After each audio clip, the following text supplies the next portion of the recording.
नमस्कार दोस्तों, स्वागत है आपका के स्ट्रेटेजी में। दोस्तों आज हम बात करते हैं कि प्राचीन काल में इतिहास किस पर लिखा जाता था। जब कोई कागज नहीं था या कह सकते हैं कि इंटरनेट का जमाना नहीं था, उस समय इतिहास कैसे लिखा जाता था, किस पर लिखा जाता था, या कह सकते हैं कि कोई भी धार्मिक जो जानकारी थी वो कैसे लिखी जाती थी, कहाँ पर उसको लिखा जाता था। दोस्तों वर्तमान में जो लिखा जाता है वो तो सब आजकल डिजिटल हो गया, इंटरनेट का ज़माना है, तो हम कहीं पर भी बैठ के टाइप किया, लिख दिया और विश्व के किसी भी क्षेत्र में जाकर आप पढ़ सकते हैं। आज से लगभग 20 साल पहले ये डिजिटल भी दुनिया नहीं थी, या कह सकते हैं कि 20 साल से या सन 2000 से पहले का जो ज़माना था उसमें दोस्तों किताबों पर लिखा जाता था। ये किताबों के साथ पन्नों पर लिखा जाता था और ये किताबें छाप दी जाती थी। इस तरह से किताबों के जरिए ज्ञान प्राप्त होता था, लेकिन आजकल सब डिजिटल हो गया। दोस्तों जब किताबें नहीं थी, कागज नहीं था, इंटरनेट नहीं था या कोई भी डिजिटल दुनिया उस समय नहीं थी, तो उस समय इतिहास किस पर लिखा जाता था।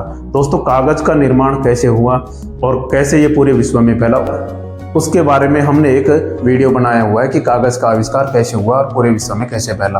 तो दोस्तों इस वीडियो पर जाकर आप विजिट कर सकते हैं और संपूर्ण कागज के बारे में जानकारी प्राप्त कर सकते हैं। अब दोस्तों प्राचीन काल में जो इतिहास लिखा जाता था वो शिलालेखों पर लिखा जाता था, वो कह सकते हैं कि अभिलेखों पर लिखा जाता था। अब दोस्तों ये अभिलेख क्या होता है?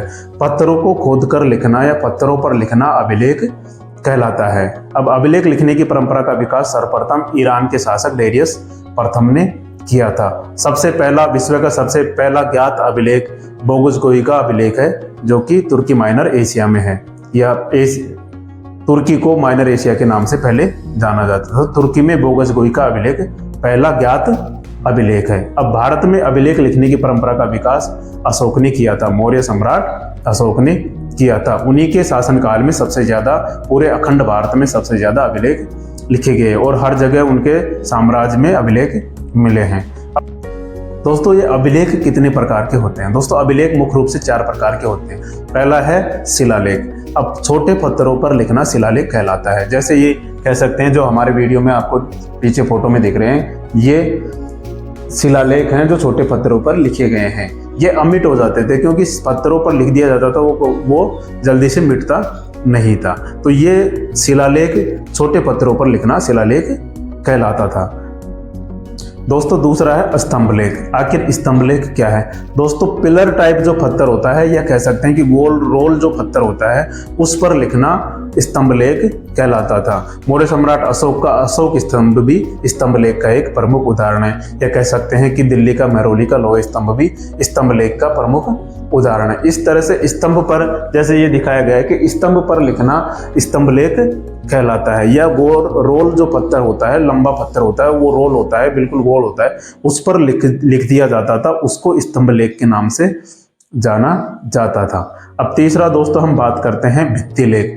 भित्तिलेख क्या होता है? दोस्तों दीवारों पर लिखना भित्तिलेख कहलाता है। जैसे किसी भी दीवार पर लिख दिया, या प्राचीन काल में जो दीवारें बनाई जाती थी उन दीवारों पर लिख दिया जाता था, उनको भित्तिलेख कहा जाता था। दोस्तों चौथा है गुफालेख। दोस्तों प्राचीन काल में जब जिनके पास घर नहीं हुआ करते थे वो गुफाओं में जाकर रहने लगते थे। पत्थरों को काट कर या खोद कर उनकी अंदर पहाड़ों में गुफा बना लेते थे और वहां पर सर्दी गर्मी बरसात से बचने के लिए वो गुफाओं में प्राचीन मानव रहा करता था। तो उस समय जो लिखे जाते थे वो गुफाओं के अंदर लिखे जाते थे, वो गुफालेख कहलाते थे। जैसे एलोरा, अजंता एलोरा की गुफाओं में लिखे गए हैं, तो वो गुफालेख कहलाते थे। इस तरह से दोस्तों अलग अलग तरीके से पहले इतिहास लिखा जाता था जब कागज का निर्माण नहीं हुआ था। तो उस समय ये लेख लिखे जाते थे जो हर जगह उपलब्ध देखने को मिलते थे। दोस्तों इन्हीं अभिलेखों द्वारा हमें प्राचीन काल के इतिहास की जानकारी मिलती है। दोस्तों जानकारी आपको अच्छी लगी हो तो लाइक करें, शेयर करें, सब्सक्राइब करें और मिलते हैं आपको नेक्स्ट वीडियो में। जय हिंद, जय भारत।